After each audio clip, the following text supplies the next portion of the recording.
Hello and welcome. I'm Ethan or the E-Reader, and this is Season 1, Episode 26 of the E-Reader podcast. And this is my review of The Hitchhiker's Guide to the Galaxy by Douglas Adams.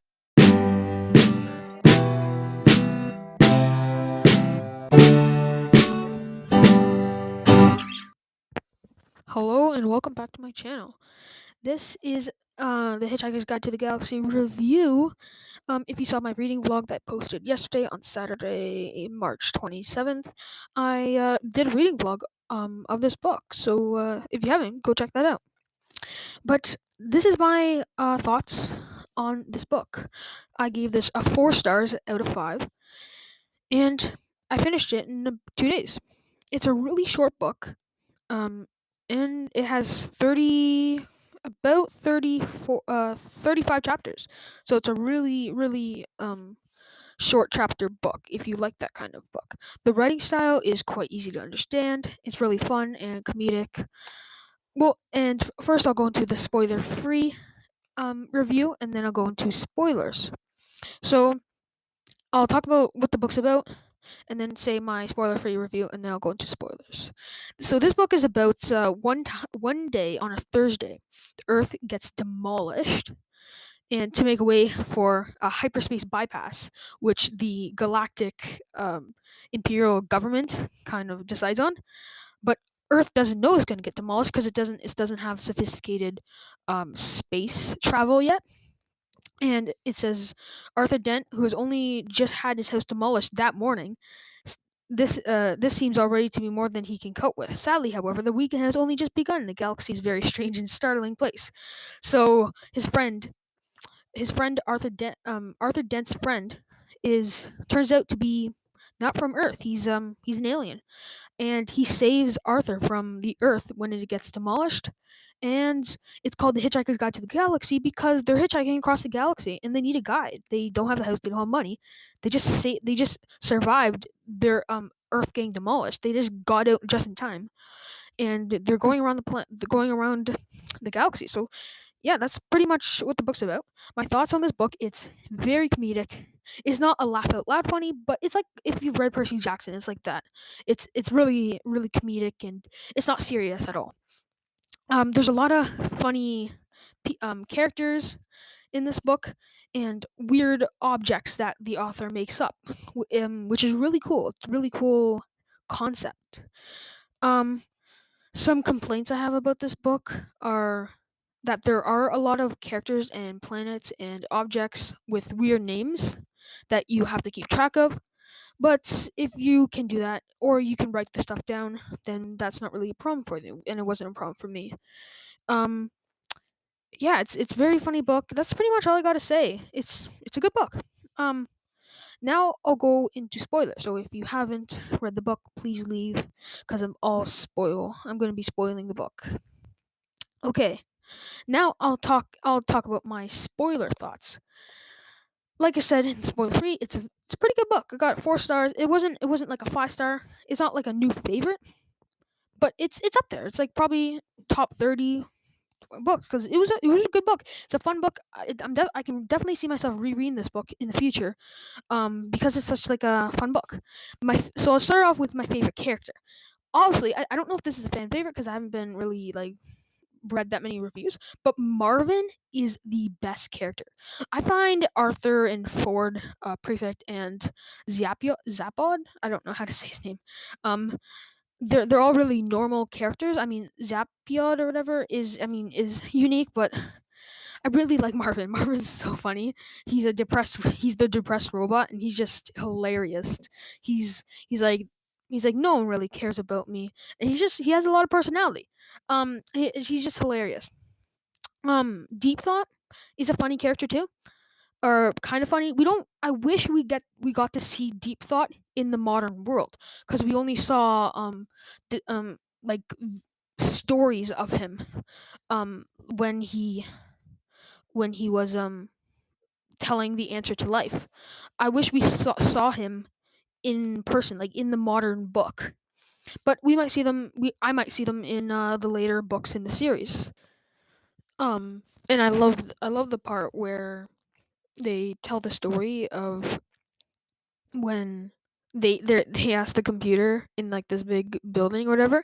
They're like, "What's the answer to life?" He's like, "I need like 7 million years," and they're like, "What the heck?" And then 7 million years later, they're like, "Finally, what's the answer?" It's a huge spectacle. Everyone's there, and then he's just like, "Well, you're not gonna like it," and he's just like 42.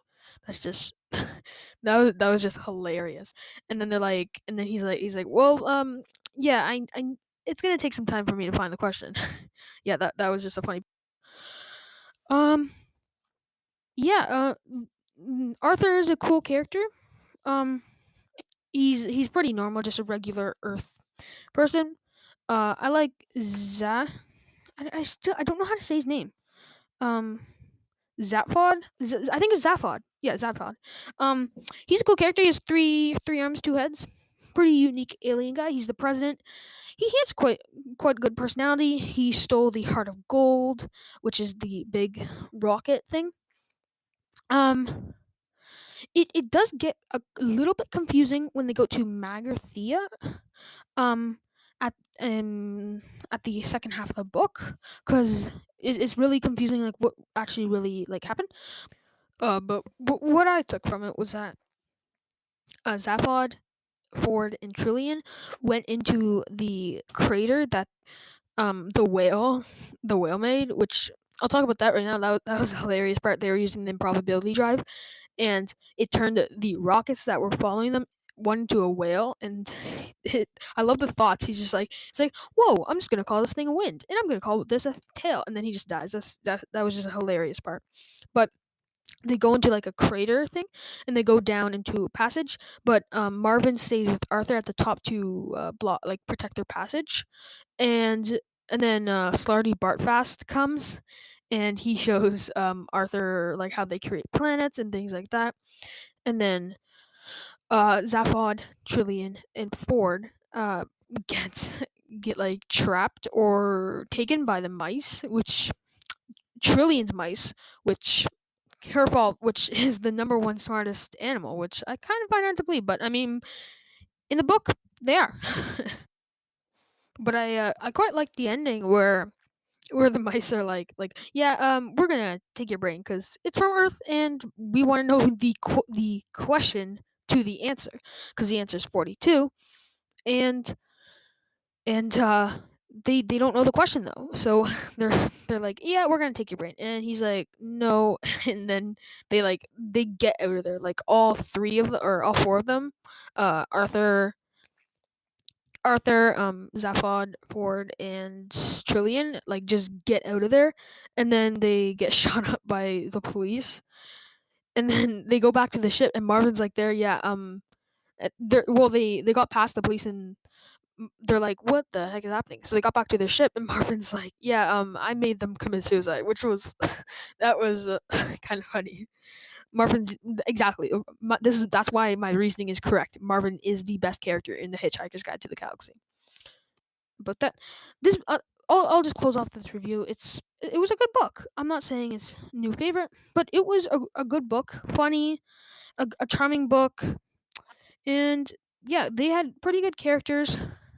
It was a hilarious part when, or sorry, I won't talk about that. I'll say I love how they explain things, like how on Magrathea, the guy named Slarty Bartfast, he creates the coastlines and he got an award for Norway. That's just hilarious. He created Earth. Also, another thing is I loved how they explain concepts that we don't know. For example, like they put the fossils in the Earth, which is like hilarious.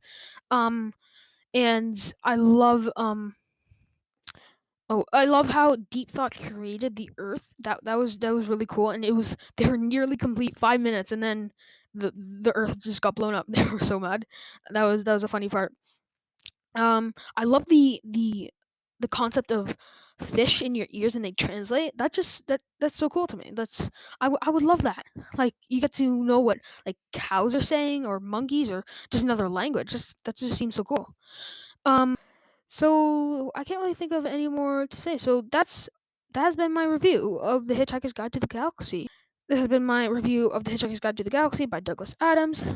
This has been season 1, episode 26 of the E-Reader podcast. Thanks for listening. See you next time.